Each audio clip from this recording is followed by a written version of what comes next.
14 वर्ष के वनवास के बाद जब राम अयोध्या लौटकर आए तो अयोध्या नगरी खुशियों से झूम उठी।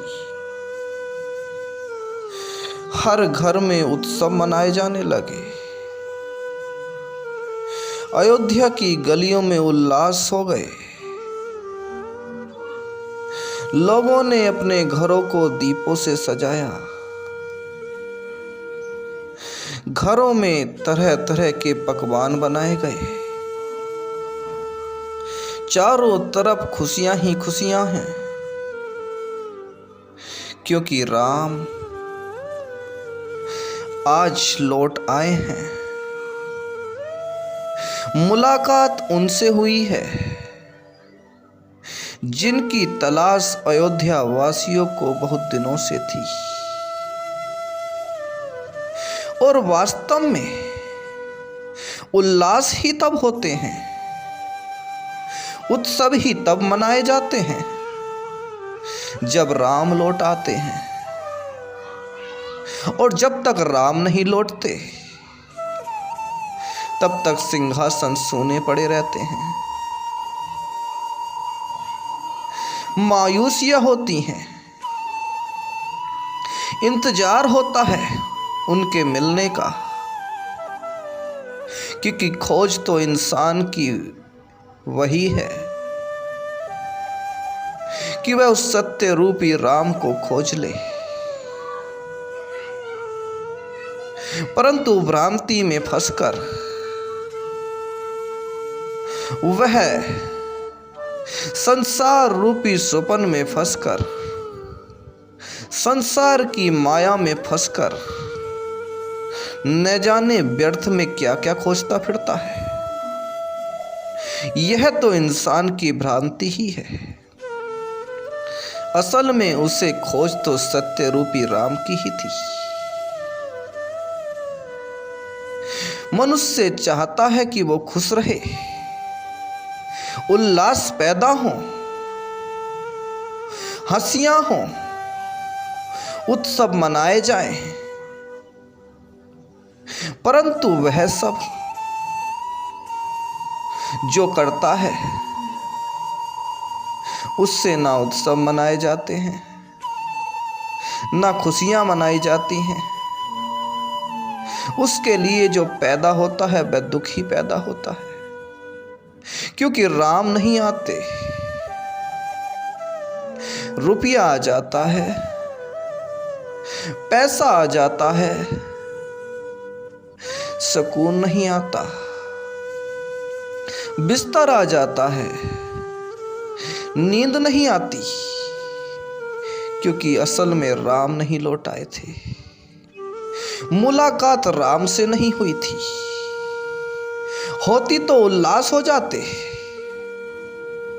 ठीक उस समय की तरह जैसे अयोध्या में हो गए। और राम लौट आए। अयोध्या खुशियों से भरी हुई है। परंतु जैसे जैसे राम अयोध्या के लोगों के मनों से उतरने लगे, मन की दूरियां राम से बढ़ने लगी। उल्लास भी धीमे होते गए, उल्लास भी कम हो गए और 1-2 दिन के बाद ही समाप्त भी हो गए। और समय वो आया जब वही लोग जो राम के आने की खुशियां मनाते थे वह राम पर उंगली उठाने लगे। और राम की पत्नी सीता रावण के पास रही, यह कहकर उनको दोष देने लगे, क्योंकि वास्तव में दुख, ईर्ष्या, जलन और दोषारोपण ही तब होता है जब राम मनों से धीरे धीरे उतरने लगते हैं, क्योंकि राम जब आते हैं तो वह तुम्हारे मनों में ही आते हैं, तुम्हारे हृदय में निवास करने आते हैं। और जब वो आते हैं तो उल्लास ही होता है, परंतु जैसे वो तुम्हारे मनों से उतरते हैं, जैसे तुम अपने मनों से उन्हें दूर करते हो, वैसे वैसे तुम्हारे दोषारोपण शुरू होते हैं। तुम एक दूसरे पर दोष लगाते हो और तुम राम को भी नहीं छोड़ते, तुम उन पर भी दोष लगाते हो, क्योंकि राम से दूरियां दुख का ही कारण बनती हैं और वास्तव में राम कहीं जाते नहीं, बस तुम्हारे मनों से चले जाते हैं। जैसे कि अयोध्या के लोगों के साथ हुआ, राम लौट आए, खुशियां मनाई गईं, राम कहीं गए नहीं, लेकिन लोगों के मनों से उतर गए, लोगों के मनों से धीरे धीरे करके दूर होने लगे और राम की मन से दूरी हुई। चर्चाएं ऐसी होने लगी जिनमें बुराई हो। मनुष्य के साथ भी यही होता है। जैसे मन से दूरी हुई सत्य रूपी राम की, चर्चाएं बुराई की प्रारंभ हो जाती हैं, उल्लास मिट जाते हैं। अब उत्सव नहीं, अब तो अत्याचार शुरू होते हैं। माता सीता पे अत्याचार हो गया, उन लोगों ने ही कर दिया जिनके मन में राम थे, लेकिन उनके मन में रहे नहीं। राम के करीब रहने वाली स्त्री पर ही इतना अत्याचार कर दिया, उंगली उस ओर उठ गई तो राम के मन से जाते ही मनुष्य की उंगली किस पर नहीं उठ सकती, वह किसे दोषी ठहरा दे। इस बारे में विचार करना भी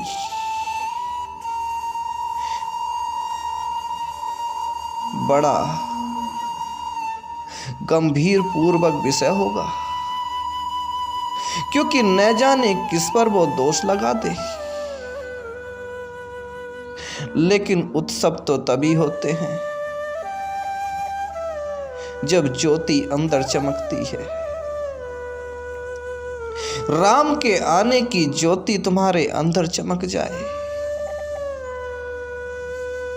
तभी उत्सव होंगे। बाहर की ज्योतियां तुम जलाते हो, वो उत्सव क्षण दो क्षण के होते हैं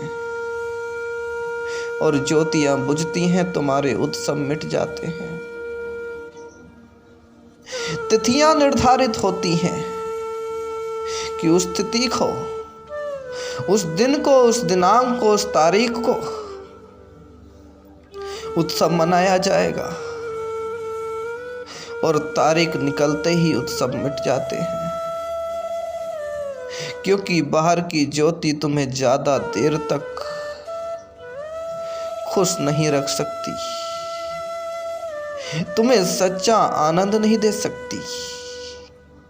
लेकिन जब ये ज्योति बाहर नहीं तुम्हारे अंदर चमकती है, तुम्हारे अंदर रोशनी होती है, तब जो उत्सव पैदा होता है, तब जो नजरिया तुम में पैदा हो जाता है, वह ऐसा होता है कि वह आनंद कभी खत्म नहीं होता, वह उल्लास कभी खत्म नहीं होते। फिर तो हर रोज ही दिवाली होती है, फिर तो हर रोज ही उत्सव होते हैं। फिर तिथियों की परवाह किसे, फिर दिन तारीख का हिसाब कौन लगाए। फिर तो रोज ही उत्सव है, फिर दियों की परवाह किसे, दिए जले ना जले, पटाखे फूटे ना फूटे, पकवान बनाए जाएं या ना बनाए जाएं, पतझड़ ही क्यों ना हो, फिर तो उत्सव ही होगा। फिर तो उत्सव के सिवा दूसरा कुछ ऐसा ना होगा जो तुम्हारे लिए संकट, दुख, कलेश पैदा करे। क्योंकि इस बार ज्योति तुम्हारे अंदर चमकी है, तुम्हारे बाहर नहीं। और इस बार खुशी दशरथ पुत्र राम के आने की नहीं हुई, इस बार सत्य रूपी राम के, निर्गुण रूपी राम के आने की खुशी हुई है। क्योंकि जब दशरथ का बेटा राम लौटता है तो खुशी एक रात मनाई जाती है, दिन तारीख पर मनाई जाती है। परंतु जब निर्गुण रूपी राम लौट आता है, सत्य रूपी राम लौट आता है, फिर तो हमेशा ही खुशी मनाई जाती है। और ये सत्य रूपी राम और ये निर्गुण रूपी राम केवल दशरथ का ही पुत्र नहीं है, यह तो दशरथ के पुत्र से बहुत पहले की बात है। यह राम नाम तो बहुत पुराना हो गया, सनातनी नाम है। और इसे नाम ना कहो, यह तो वो उपाधि है जो उस उच्च तत्व ब्रह्म को ही दी जा सकती है। राम मतलब वह जो रमा है हर जगह, जो बसा है तुम्हारी आत्मा में, जो बसा है तुम्हारी चेतना में, वह ही राम है। और उसी के होने से ज्योति चमकती है। और वह था इसीलिए तो ज्योति चमकी, वह था इसीलिए तो जमीन और आसमान बने, और वह था इसीलिए तो पृथ्वी, चांद, सितारे ये सब प्रत्यक्ष हुए। तारों ने अपनी रोशनी दी, पेड़ पौधों का जन्म हुआ, पक्षियों की चहचहाट, पशु पक्षियों की हलचल हुई, मनुष्यों का उद्भव हुआ और मनुष्य में चेतना का विकास हुआ। इसीलिए कि वह था और वह तो सनातन से है, दशरथ का बेटा राम है, उससे भी पहले था।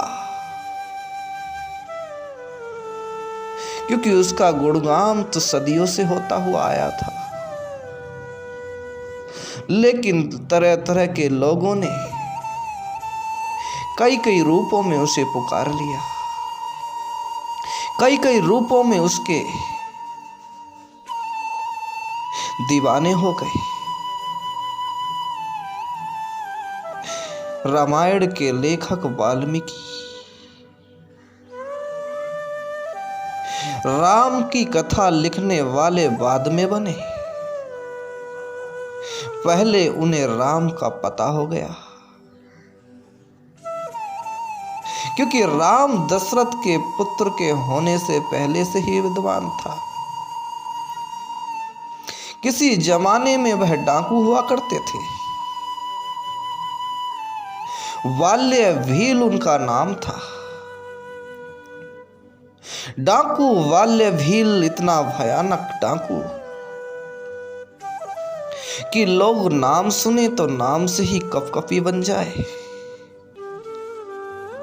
और जिस स्थान पर वो रहता उस स्थान से गुजरने की बात तो दूर, लोगों के कदम भी उस तरफ उठे तो मौत की झंझनाहट सुनाई पड़ जाए। इतना भयानक डाकू, इतना उसका भय चारों तरफ फैल गया कि किसी का गुजरना उधर से कभी ना होता। और कहानी ये कहती है कि एक दिन नारद मुनि उस मार्ग से गुजरे हुए जा रहे थे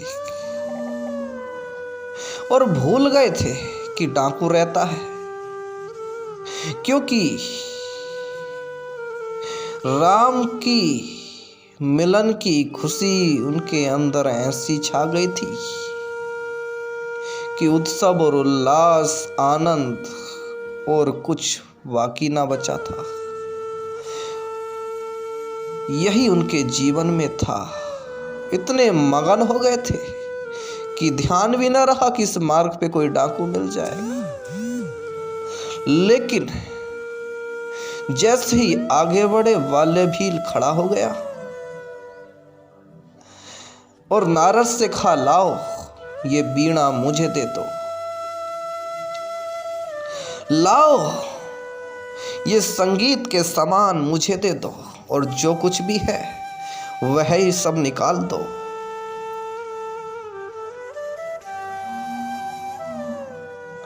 नारद ने कहा, मेरे पास जो है तुम उसे छीन नहीं सकते, और मेरी वीणा लेकर भी वह छीना नहीं जाएगा। मेरे वस्त्र भी क्यों ना उतार लो, वह ना छीना जाएगा। मेरी हड्डी खाल क्यों ना नोच लो, वह छीना ना जाएगा, क्योंकि उसे तुम छीन नहीं सकते। बाल्य भील विस्मित हुआ, आश्चर्यचकित हुआ, क्योंकि जो भी कोई उसके आगे आता डर के मारो उसके होश में होश ना रहता। परंतु यहां तो एक व्यक्ति उसके सामने खड़ा है और निर्भयता से उत्तर दे रहा है, क्योंकि राम के मिलन की खुशी ऐसी ही होती है कि सारे डर मिट जाते हैं। और वह उत्तर दे रहा है कि जो मेरे पास है वह तुम छीन नहीं सकते। बाल्य भील बोला, ऐसा क्या है जो मैं तुझसे छीन नहीं सकता?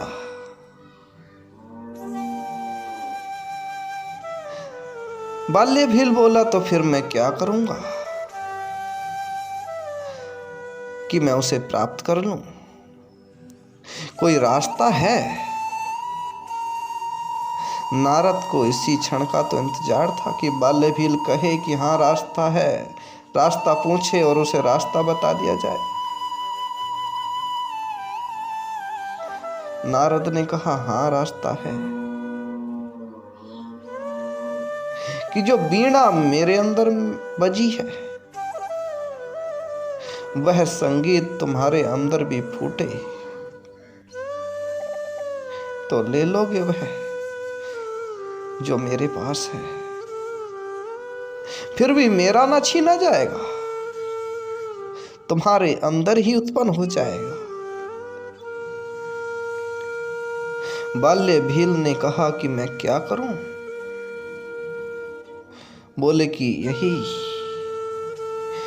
कि राम राम राम कह, इसी से काम बन जाएगा। बाल्य भील राम राम न कह सका, तो नारद ने कहा मरा मरा कह, और जब उसने मरा मरा कहा तो उसके शब्द से राम नाम फूट उठा। निर्गुण रूपी राम फूट उठा, सत्य रूपी राम फूट उठा। और जैसे मुलाकात राम से हो गई,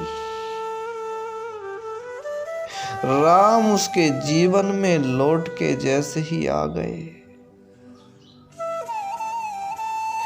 लौट के आ गए। मैं इसलिए कहता हूं क्योंकि राम तुम्हारे ही पास थे, वह कभी तुमसे दूर नहीं हुए थे, तुमने ही उन्हें दूर कर दिया था। इसलिए कहता हूं वे दोबारा लौट आए क्योंकि तुमने दोबारा उन्हें स्वीकार किया। और जैसे ही वाले भील की मुलाकात राम से हो गई, जीवन परिवर्तित हो गया। हत्याएं छूट गईं, उल्लास और आनंद की तरफ जीवन निकल पड़ा। सत्य की खोज में जीवन निकल पड़ा, क्योंकि वह तो पहले से ही मौजूद है। इसीलिए मैं कहता हूं कि उसी की ज्योति को अपने अंदर जलने दो। बाहर के प्रकाश से ज्यादा तुम उसे महत्व दो, क्योंकि राम कोई नाम नहीं है, वह तो उस परम ब्रह्म की उपाधि है। और केवल दशरथ के बेटे को राम कहने से ही केवल वह राम नहीं, यहाँ जितने प्राणी हैं वह सब में ही समाहित है, और सभी उसी के अंदर जीवित रहते हैं, चलते फिरते आनंद और मगन रहते हैं। सभी का जीवन उसी से संचारित होता है। निर्गुण है इसलिए सभी उसके गुण हैं, अनाम है इसलिए सभी उसके नाम हैं। उसे ही मैं राम कहता हूं। दशरथ का बेटा राम तो बहुत छोटी बात है, जिसे मैं राम कहता हूं उसकी गहराई को कभी पा ना सकोगे। वह तो उस परमात्मा की ही उपाधि है।